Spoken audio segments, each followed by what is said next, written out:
이제 모자이크를 짜기 위한 그 사전 지식과 준비가 좀 필요한데요.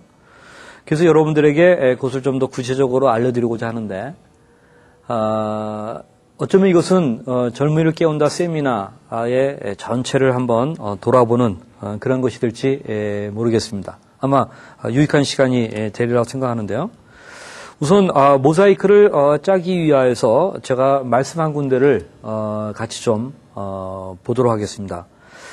사도행전 16장 6절부터 10절까지 나오는 말씀인데, 여기에 보게 되면은 leadership and helpership, 그러니까 우리가 리더가 있다고 한다면 따라가는 사람들을 팔로워들, 그들이 헬퍼, 조력자로서의 역할을 하는 것인데, 우리가 리더십만 강조하는 것은 안 좋습니다. 같이 이 헬퍼십이 굉장히 중요합니다. 그래서 이 리더십 앤 헬퍼십, 이 시너지 프린시플스 해서 리더와 헬퍼들이 어떻게 시너지를 일으키는가, 그 원리가 무엇인가, 거기에 중요한 원리들을 힌트로 얻을 수가 있습니다. 사도행전 16장 6절부터 10절까지를 제가 한번 빨리 읽어드립니다. 성령이 아시아에서 말씀을 전하지 못하게 하시거늘 부르기아와 갈라디아 땅으로 다녀가 무시아 앞에 이르러 비두니아로 가고자 했으되 예수의 영이 허락지 아니하시는지라. 무시아를 지나 드로아로 내려갔는데 밤에 환상이 바울에게 보이니 마게도냐 사람 하나가 서서 그에게 청하여 가로되 마게도냐로 건너와서 우리를 도우라 하거늘 바울이 이 환상을 본 후에 우리가 곧 마게도냐로 떠나기를 힘쓰니 이는 하나님이 저 사람들에게 복음을 전하라고 우리를 부르신 줄로 인정함이로라. 여러분, 여기에 보게 되면은 우선 우리가 이 6절 초대에 보면 성령이 막았다 그럽니다. 그리고 환상이 나중에 보여지게 되는데, 바울과 그 일행은 성령에게 굉장히 민감했습니다. 그리고 성령에게 순종했습니다. 그러니까 우리가 모자이크를 짜는 것, 그것은 성령의 인도를 받아야 된다고 저는 생각합니다.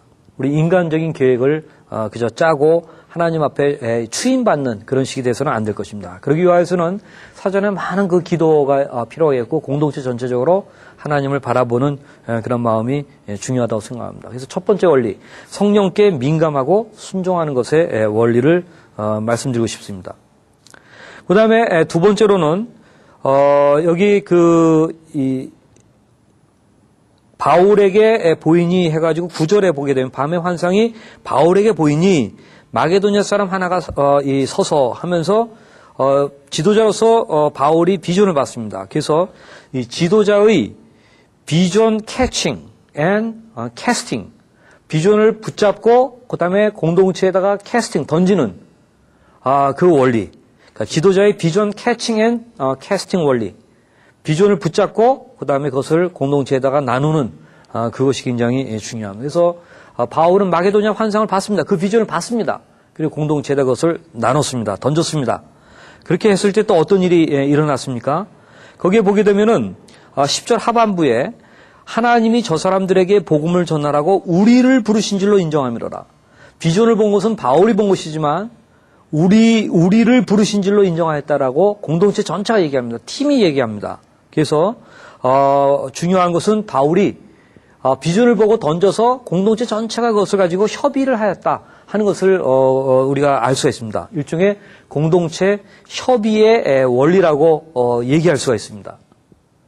그렇게 협의를 하고 나니까 그들이 인정하게 된 거예요. 그래서 인정하고 나서 그 다음에는 어떻게 했습니까? 마지막으로 거기 10절에 보게 되면 저들이 마게도냐로 떠나기를 힘쓰니 해가지고 최종 결정에 대한 승복과 헌신의 원리, 어떤 결정한 것을 다 받아들이고 승복하고 헌신하는 그런 일들이 일어난 것을 볼 수가 있습니다. 저는 잠깐 우리 청년대학부 안에서 교육자를 중심으로 해서 어떤 의사결정을 하고자 할 때 어떻게 하는 것이 좋은가? 합의제가 있고 또한 협의제가 있습니다. 합의제라고 하는 것은 모든 멤버들이 교육자를 포함해서 다 한 표씩 돼가지고 모든 사람들이 만장일치가 돼야 통과되는 그런 것을 말합니다. 이것은 굉장히 비생산적입니다. 그렇다고 해서 극단적으로 교육자가 혼자서 다 보고 다 무조건 결정하는 그것도 그렇게 바람직하지는 않습니다. 교육자가 비전을 먼저 볼 수는 있지만 그것을 중요한 리더들과 멤버들이 같이 나누는 것이 필요합니다. 협의하는 것이 필요합니다. 협의제라고 하는 것은 교육자가 이 문제 제기를 하거나 또는 비전을 주고 그것을 같이 협의하고 잘 걸러서 물론 그 가운데는 이야기하다 보면 서로 다른 얘기도 있지만 다 들어보고 나서 리더가 최종적으로 결정하는 그것을 말합니다. 그런 의미에서 이 협의제적 방식으로 인도받으면 좋겠다.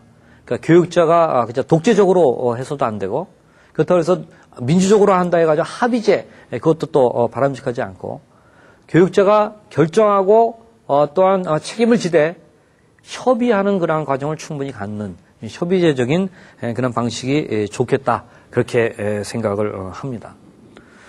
그렇게 해서 결정된 것에 대해서는 리더들이 좀 다른 의견이 있었다 할지라도 최종적으로 순복하고 거기에 다 같이 힘쓰는 헌신하는 그 같은 일들이 굉장히 필요하다 그렇게 얘기할 수가 있습니다. 자, 그러면 모사이크를 짜기 위해서 우리가 사전에 좀 더 또 준비해야 될 게 뭐냐? 우선은 다시 리마인드 해야 될 게 뭐냐면 청년대학부의 존재론과 비전론을 여러분들이 분명하게 확립하는 것입니다.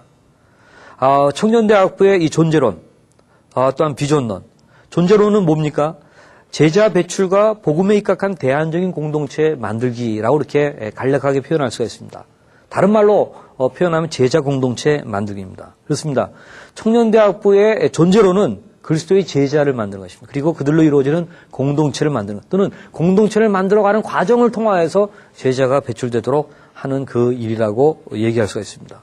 이 존재론을 좀 분명하게 하실 필요가 있겠습니다.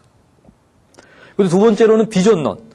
성서한국의 비전, 통일한국의 비전, 선교한국의 이 비전 이런 것들을 갖고 말을 이렇게 꼭 표현해야 될 필요는 없지만 대강 이러한 그 범주의 비전들을 가지고 우리가 어떻게 쓰임받기를 원하는가 하는 것들을 잘 생각하면서 붙잡는 비전이 있어야 된다고 생각합니다. 좀 더 성서한국, 통일한국, 선교한국이 너무나도 막연하고 큰 그런 비전이라고 한다면 중간에 이정표 같은 것들을 여러분들 공동체에 만들어가지고 그것을 비전으로 삼고 같이 기도하고 준비하는 것도 필요할 것이라고 생각합니다. 그 다음에 두 번째로 여러분들이 준비하셔야 될 것은 공동체 세우기의 이 4대 요소를 파악하는 일입니다. 공동체 세우기는 4가지 요소로 이루어지는 것을 말씀드린 적이 있는데요. 우선 첫 번째로는 하드웨어에 대한 것으로 모임 또는 교육 및 사역 구조와 관련된 것들입니다. 이런 것들을 여러분들이 일단 좀 잘 아셔야 되겠죠. 그 다음에 소프트웨어에 대한 것으로 교재나 컬이나 컨텐츠가 어떤 것이 들어가는지를 아셔야겠죠. 그 다음에 세 번째로는 그것을 이루어가는 사람들, 휴먼웨어에 대한 것으로 리더를 발굴하는 것, 훈련하는 것, 또한 조직하는 것에 대해서 아셔야겠죠. 그리고 네 번째로는 스피릿웨어 해서 하나님의 성령의 역사를 받고 사랑의 관계를 갖다가 맺고 그 다음에 구령에 불타는 마음들을 공동체 안에 품는 것.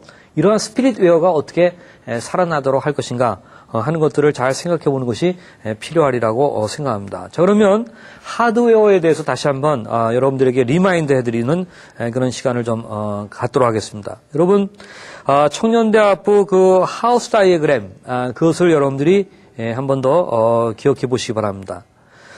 우선 이 청년대학부의 이 집짓기와 같은 그런 것들을 연상하시면서 우리가 이것을 봐야 되는데요. 우선 첫 번째는 개인적 성장이죠. 그 개인적 성장을 위해서 매일 QT 하는 것, 그 다음에 매주 PBS는 그룹 바이블 스터디나 그룹 콰이어 타임 시어링이나 그룹 서먼 시어링, GSS 이런 것들을 준비시키는 그것을 말하죠. 그 다음에 필독 및 추천 도서를 읽도록 하는 이 독서를 통한 그런 개인적 성장 이런 것들을 잘 강조해야 되죠. 그 다음에 이제 관계적 성장이라고 하는 것은 뭐 대인관계에 대한 성장 이런 것보다도 같이 관계를 맺으면서 모임 같은 걸 다른 사람들과 하면서 이루어지는 성장을 말합니다. 이 관계적 성장의 가장 기초가 되는 것은 합심기도회와 중보 기도단의 이 기도 목회에 대한 것이죠. 그리고 라지 그룹 미팅과 그다음에 이제 소그룹 미팅의 스몰 그룹 미니스트리의 그 사역이 또 이루어지게 되는데 이것을 잘 하기 위해서는 양대 축이 서야 되는 것을 여러분들이 잘 아셔야 됩니다. 우선 첫 번째로는 이 차기 리더 훈련이라고 얘기할 수 있습니다. 이것을 제자 훈련이라고도 얘기하고 LTC라고도 이야기를 합니다. 그리고 그 다음에 그 리더 모임이 또한 제대로 돌아가야죠. 훈련받은 리더들이 같이 모여서 지속적인 훈련을 받고 또 앞으로의 모임을 준비하는 그 리더 모임이 서야 됩니다. 그래서 이 양대축이 확실하게 쓰게 될 때 라지 그룹 미팅과 스몰 그룹 미팅이 보다 더 그 역동적이 있게 될 것이다. 그렇게 생각하고요. 그다음에 이어서 이 새가족반이라든가 1년차 모임이라든가 부서 모임이라든가 또래 모임 같은 것들이 또 이루어져야 되겠죠. 그다음에 이런 관계적 성장이 기초해가지고 사역적 성장이 또 있는데, 예를 들면 수련회나 전도 집회 같은 것을 준비하는 가운데 성장하는 그런 일이라든가, 또는 전도와 봉사 같은 것들을 하는 가운데 이루어지는 성장이라든가, 또는 선교, 해외 선교, 세계 선교에 그 인볼브되는 가운데 이루어지는 성장이라든가 그런 것들을 생각할 수가 있습니다. 그 외에 위탁교육의 문제, 또 지도교육자의 성장도 함께 생각을 해야 된다고 볼 수가 있습니다. 자, 이런 그 하드웨어적인 것을 쭉 돌아보면서 우리가 모자이크를 구성하고자 한다면 우리 청년대학부는 이 가운데서 특별히 어떤 부분들의 결함이 있는가 하는 것들을 좀 볼 줄 알아야 됩니다. 그래서 이 청사진을 이해하는 것이 굉장히 중요합니다. 물론 이 하우스 다이그램에 나오는 모든 것들을 다 하는 공동체는 그렇게 많지 않습니다. 그러나 이 청사진을 가지고 하나하나 만들어가는 것은 굉장히 의미가 있다고 생각을 합니다. 그 다음에 소프트웨어에 대한 것, 또 여러분들이 다시 한번 리마인드 해볼 필요가 있겠는데요. 청년대학부의 소프트웨어 그러면 크게 세 가지로 얘기할 수가 있습니다. 첫 번째는 소그룹 커리와 거기에 어떤 교재가 필요하냐 하는 것이겠고, 그 다음에 두 번째로는 제자훈련 또는 LTC의 커리나 교재는 어떻게 하면 좋겠느냐, 그 다음에 QT 교재는 또 어떻게 하면 좋겠느냐 하는 그런 것들인데, 여기에 대해서도 여러분들이 어느 정도는 감을 잡고 있어야 되리라고 생각합니다. 다시 한번 리마인드를 청년대학부 소그룹 사역을 위한 삼각형 및 유판 커리를 통하여서 좀 이 소그룹 사역 커리에 대한 것들은 워낙 중요하기 때문에 좀 다시 한번 말씀을 드리도록 하겠는데요. 여러분들 여기 이 삼각형 커리와 유판 커리의 이 그림을 보면 첫 번째 이 새가족반을 볼 수가 있고, 그 다음에 기초양육반, 그 다음에 본문반, GBS나 GQS나 GSS 같은 것을 하는 것이죠. 그리고 새가족반에서 예수님을 아직 안 믿은 사람이 나오게 되면은 1:1 사역을 통하여서 복음을 소개하고 적당할 때 믿게 되면은 기초양육반으로 다시 보내든지, 아니면은 이 본문반으로 양육을 시키고 나서 보내든지 하는 그런 방식이 있습니다. 그리고 이제 이슈반 같은 것이 있어서 한두 텀 지나고 나서 본문반을 하게 되면은 좀 지루할 수가 있습니다. 그래서 청년대 학생들에게 가장 관심 있는 직장의 문제라든가, 또는 이성교제의 문제라든가, 또는 자기 자신의 자기 관리나 자아상에 대한 것이라든가 하는 그런 문제들을 가지고 이슈반을 다루는 것이 필요하다는 것을 제가 자주 말씀드리고 있습니다. 자, 이렇게 해서 청년대학부의 이 소그룹 사역 커리가 어떻게 이 진행이 되는지 하는 것들을 좀 살펴보시길 바라고요. 거기에 적절한 본문반 교재라든가 QT 교재라든가 하는 것들을 놓고는 제가 여러분들에게 02080에서 나오는 QT진을 적극적으로 좀 활용해 보시는 것이 굉장히 도움이 될 것이다. 그렇게 좀 말씀드리고 싶습니다. 왜냐하면 이것은 청년대학부 현장에 맞게 어떻게 보면 한 달에 한 번씩 구해볼 수 있는 종합 학습지 같이 QT 교재를 포함해서 만드는 것이기 때문에 굉장히 유용한 툴이 될 것이라고 저는 확신합니다. 거기에는 GQS와 GBS에 대한 자료가 있을 뿐만 아니라 QT 교재 등 소그룹 사역과 관련된 여러 가지 도움이 되는 자료들을 소개하고 있기 때문이었습니다. 그리고 이제 휴먼웨어에 대해서 생각하면은 3대 구조를 조직의 이 3대 요소를 생각하셔야 되죠. 청년대학부에서는 보통 조부기를 말합니다. 소그룹 리더 중심의 그 말씀 속의 교제와 상호 양육이 일어나는 스몰 그룹이죠. 그 다음에 임력원과 은사와 어떤 필요 중심의 사역이 일어나는 그러한 사역들이죠. 여기에 이제 임원들도 들어가기도 하고 그렇게 되겠죠. 그 다음에 어떤 동년배 사이에 같은 또래 사이에 교제와 거룩한 인맥을 형성하는 그와 같은 일이라고 얘기할 수 있겠습니다. 바로 이 조부기 가운데서 어떤 것들을 강화시켜야 되겠는가 하는 것들을 생각하면서 여러분들이 모자이크를 또한 짤 수 있겠습니다. 그리고 이 휴먼웨어를 짜고자 할 때는 임원의 문제라든가 또는 총회 또 인사권에 대한 전통적인 좀 패러다임을 깨는 것이 좀 필요합니다. 예를 들어서 총회, 대부분의 청년대학부의 총회는 역기능적인 때가 굉장히 많습니다. 청년대학부 공동체 세우기, 사람을 세우는 것에 대한 그 개념이 부족할 때 만들어졌던 그러한 법들입니다. 거기에 구태의연하게 메워가지고 청년대학부가 더 진취적으로 나가는 데에 이것이 방해가 된다고 한다면 과감하게 이것을 깨는 것이 필요합니다. 저는 우리 청년대학생들이 의외로 보수적이라고 하는 생각을 많이 갖습니다. 성경적인 의미의 보수적인 건 괜찮은데 과거의 것을 붙잡고 있는 것은 그것은 반복음적인 것이 될 때가 굉장히 많습니다. 그런 점에서 만약에 총회에 여러 가지 문제들이 있다고 한다면 사람을 세우는 데 어떤 것이 더 낫겠는가 하는 것들을 생각하면서 변화시킬 것을 변화시키는 그런 것들이 필요하고 제가 임원회 같은 경우에 보게 되면은 리더들 소그룹 사역이 일어날 때 임원과 리더면 리더들이 더 공동체에서 더 중요합니다. 사실 임원들은 행정적인 일들을 서포트하는 그러한 서번트 리더십을 더 구사해야 됩니다. 그리고 리더들이 멤버들을 케어하고 관리하고 하는 일들을 하게 됩니다. 그래서 오히려 임원을 거쳤던 사람들 가운데 리더도 많고 리더를 여러 해 하는 사람들이 많기 때문에 이 리더들의 의견을 잘 청취할 줄 아는 것이 임원회가 되어야 된다 하는 것을 말씀드리고 싶고 인사권에 대해서는 역시 이것은 최종적으로 지도 교육자가 책임을 지고 행사하는 것이 돼야 되고 그 과정 가운데 이제 협의하는 그런 것들이 필요하다고 저는 생각합니다. 그래서 이 교육자가 인사적인 문제에 있어서 최종적인 결정권을 가져야 된다고 저는 생각합니다.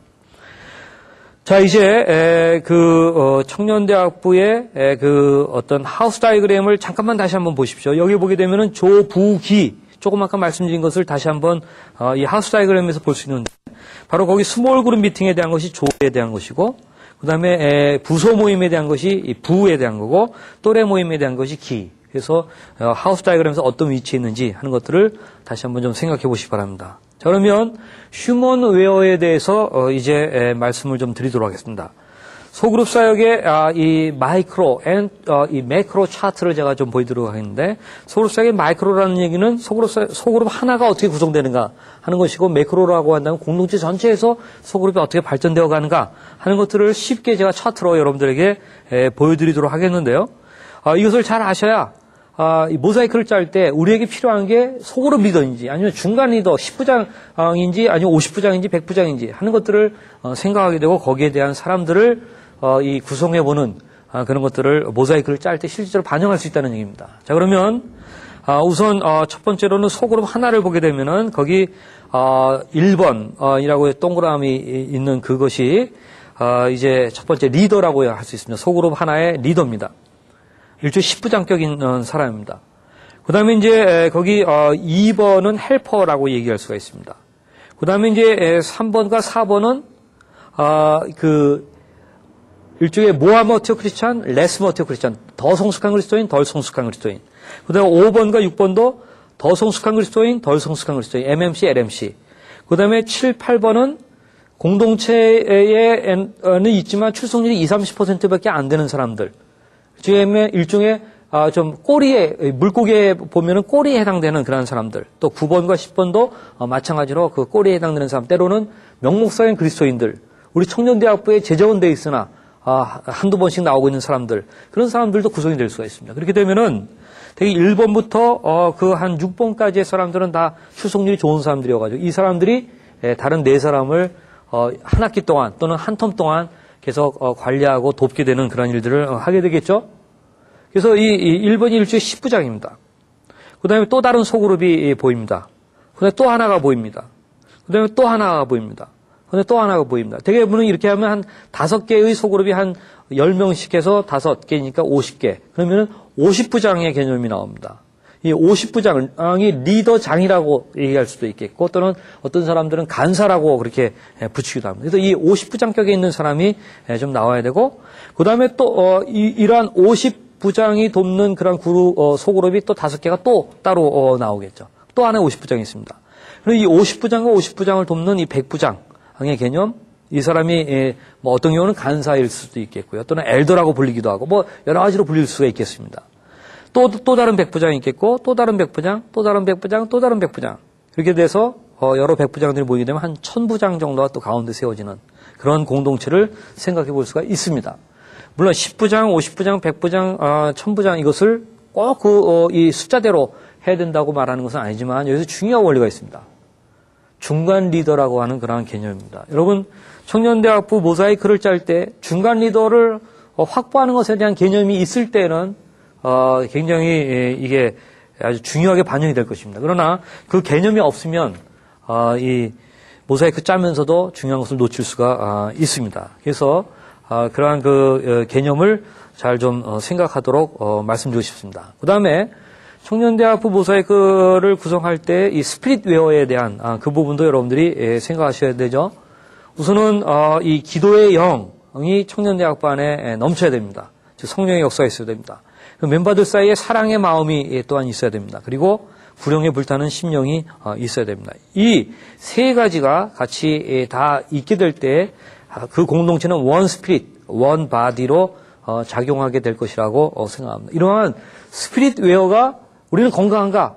이 스피릿 웨어를 살리기 위해서 우리가 이번 모자이크를 짤 때 반영해야 될 것은 없는가 하는 것들을 여러분들이 한번 고민해 보시기 바랍니다. 자, 그러면 이 스피릿 웨어와 관련해 가지고 특별히 이 기도의 사역과 관련된 것이 여러분들이 청년대학부 하우스 다이어그램에 보시게 되면은 그 합심 기도회 또 중보 기도단이라고 이렇게 얘기할 수 있는데 그 위상을 생각하시면서 이것이 관계적 성장의 아주 기초에 해당되는 것입니다. 그렇기 때문에 스피릿 웨어가 살아나려고 한다면 합심 기도회와 이 중보 기도단 같은 것들이 강화돼야 된다 하는 것을 말씀드리고 싶습니다. 만약에 필요하다고 한다면 모자이크 이런 것들을 반영할 수 있으리라고 생각합니다. 자, 그러면 여러분들 이렇게 이 청년대학부 공동체 세우기에 대한 오버뷰를 잠깐 좀 해봤고요. 그 다음에 이제 또 모자이크를 짤 때 꼭 생각해야 되는 것이 이 청년대학부 하우스 다이어그램에 나오는 그런 각 요소들 가운데서 모든 것을 다 쫓을 수는 없습니다. 그렇기 때문에 20대 80의 법칙, 즉 파레토의 원리를 적용하는 것입니다. 즉 20%의 요소가 80%의 생산성을 일으킨다는 것을 생각하시기 바랍니다. 즉 80%의 요소는 20%의 생산성을 일으키고 맙니다. 그렇기 때문에 하우스 다이어그램에 여러분들 다시 한번 보시게 되면은 거기에 저는 핵심적인 20%의 사역이 있습니다. 그것이 바로 매일 큐티하는 일과 또는 합심기도회와 중보기도단, 이 기도사역이라고 말씀 사역과 기도사역입니다. 특별히 이 매일 큐티를 가지고 보게 되면은 매일 큐티를 잘 하게 되면은 우선 어떤 데에 영향을 끼치냐? 매주 그 앞에 PBS, 그러니까 GBS나 GQS나 GSS 준비하는 일을 돕게 됩니다. 그다음에 또 잘 하게 되면은 스몰 그룹 미니스트리, 소그룹 사역에 대해서 이것이 영향을 줍니다. 특히 소그룹과 큐티가 연계됐을 때는 더욱더 그럽니다. 그 다음에 라조르 미팅에서 목회자가 강단 사역을 통해 가지고 큐티 본문을 통해서 설교를 하게 되면 더욱더 그렇게 됩니다. 그리고 또 차기 리더 훈련에서 특별히 큐티를 중심으로 훈련시키는 것이 중요합니다. 왜냐하면 차기 리더가 해야 될 일은 소그룹 사역의 리더인데 그들이 해야 될 가장 중요한 일이 말씀을 딜링하는, 다루는 그 일이기 때문에 말씀 다루는 그 일의 핵심은 큐티 연습을 잘하는 것이 가장 좋기 때문에 그런 것입니다. 그리고 마지막으로 리더 모임에서 또 역시 큐티한 것을 나누는 그런 일들을 하게 됨으로써 리더가 큐티하도록 늘 돕고 말씀 가운데 거하도록 하고 그들이 또한 말씀 가운데서 리더 사역을 할 수 있도록 돕는 그런 일들을 하게 된다는 것이죠. 그렇게 되면은 이 매일 큐티라고 하는 것은 이렇게 5가지 그 이상의 영역에 영향을 끼치는 핵심적인 20%에 해당된다는 것을 알게 될 것입니다. 그래서 이것을 꼭 파악하는 것이 굉장히 중요합니다. 그 다음에 우리가 청년대학부의 그 또 모자이크를 짜고자 할 때 꼭 여러분들이 알았으면 하는 중요한 개념이 그 크리스찬 슈바르츠 박사가 독일의 그 박사가 전 세계에 한 3, 4천 개의 정말 성장하는 그러한 이 교회들, 건강하게 성장하는 교회들을 연구하면서 기납적으로 내린 결론이 있습니다. 8가지의 이 원리죠. 그것을 이제 자연적 교회 성장의 원리 또는 NCD의 8원리 그렇게 이야기를 하는데 이 NCD의 8원리, 8가지 원리를 잘 알고 있는 것은 굉장히 도움이 됩니다. 그렇기 때문에 모자이크를 짤 때 이 개념 하나하나에 대해서 여러분들이 좀 알고 임하면 좋겠다 하는 사실을 좀 말씀드리고 싶습니다. 우선 NCD의 8원리를 저는 그래서 이것을 다 좀 외우고 있는데요. 쉽게 외우는 방식을 좀 알려드리겠습니다. 우선은 하드웨어, 컴퓨터에 비교해가지고 하드웨어에 대한 것이 감동 있는 예배, 라지로 미팅에 대한 것이죠. 또는 전인적 소그룹, 이 스몰 그룹 미팅에 대한 것이죠. 그래서 그다음에 이 하드웨어에 대한 두 가지, 그다음에 소프트웨어에 대한 두 가지. 대내적으로는 은사 중심의 사역이 일어나고 또는 대외적으로는 필요 중심의 전도가 일어나는 그것을 생각해 볼 수 있습니다. 휴먼웨어에 대한 것은 두 가지, 사람을 세우는 지도력에 대한 것, 그다음에 기능적인 구조에 대한 것, 그것을 생각해 볼 수가 있습니다. 그다음에 스피릿웨어에 대한 것 두 가지, 하나는 열정적인 영성에 대한 것, 또 하나는 사랑의 관계에 대한 것이라고 이렇게 얘기할 수가 있겠습니다. 그래서 이 8가지의 이 원리들을 잘 이해하면 나중에 모자이크를 짤 때 그 오브젝티브, 목표 가운데 들어가는 것이 되기 때문에 이것을 비춰보면서 우리 공동체에 특별히 약한 게 뭔가 생각하면서 그것을 붙잡아서 추구하는 그런 일들을 하시기 바랍니다. 그리고 또 모자이크를 짤 때 꼭 여러분들이 놓치지 말아야 될 게 뭐냐? 제2상한적인 사역을 좀 중요시하라는 것입니다. 다시 한번 여러분들에게 이 제2상한적인 사역에 대한 것들을 말씀드리면 거기 이런 도표를 생각할 수 있죠. 위에 긴급성이 있다, 긴급성이 없다, 중요성이 있다, 중요성이 없다. 그렇게 얘기할 수 있는데 1상한, 2상한, 3상한, 4상한. 그러면 2상한은 긴급성은 없으나 중요한 사역이죠. 저는 청년대학부가 긴급성은 없으나 중요한 사역에 더 몰두해야 된다고 생각합니다. 이벤트 같은 것들을 너무 많이 만들지 마십시오. 행사 같은 것들을 너무 많이 계획하지 마십시오. 사람을 세우는 중요한 사역, 긴급성은 없지만 그런 것들에 좀 더 몰두하십시오. 큐티 목회를 하십시오. 또는 소그룹 사역을 중심적으로 하십시오. 또한 제자를 발굴하는 제자훈련 사역을 하십시오. LTC 같은 것들을 잘 구성해가지고 이끌으십시오. 이것이 다 이상한적인 목회입니다. 이것은 긴급성은 없지만 굉장히 중요한 것입니다. 이상한적인 목회를 더 신경 써야 된다는 것을 말씀드리고 싶습니다. 그 다음에 이상한적인 목회를 생각할 때 꼭 우리가 알아야 되는 것이 은혜의 자급자족의 사역이죠. 여러분들이 그 도표를 다시 한번 또 보시기 바랍니다. 말씀과 기도가 있고 개인과 공동체적으로 할 수 있다면 말씀을 개인적으로 하는 것이 매일 큐티죠. 기도를 개인적으로 하는 매일 골방기도, 또한 공동체적으로 말씀을 나누는 매주 GBS나 GQS나 GSS, 또는 기도를 공동체적으로 하는 매주 합심기도예요. 이 네 가지가 은혜의 자급자족이 일어나는 그 사역이라고 얘기할 수 있습니다. 바로 이 네 가지를 잘 도와주는 공동체가 이 이상한적인 공동체입니다. 즉 이상한적인 그 목회를 하는 그 공동체라고 얘기할 수 있습니다. 이 모자이크를 구성할 때 특별히 이 은혜의 자급자족이 어떻게 하면 잘 돌아가게 할 것인가 하는 것을 생각하고 구성하는 것이 필요하다고 생각합니다.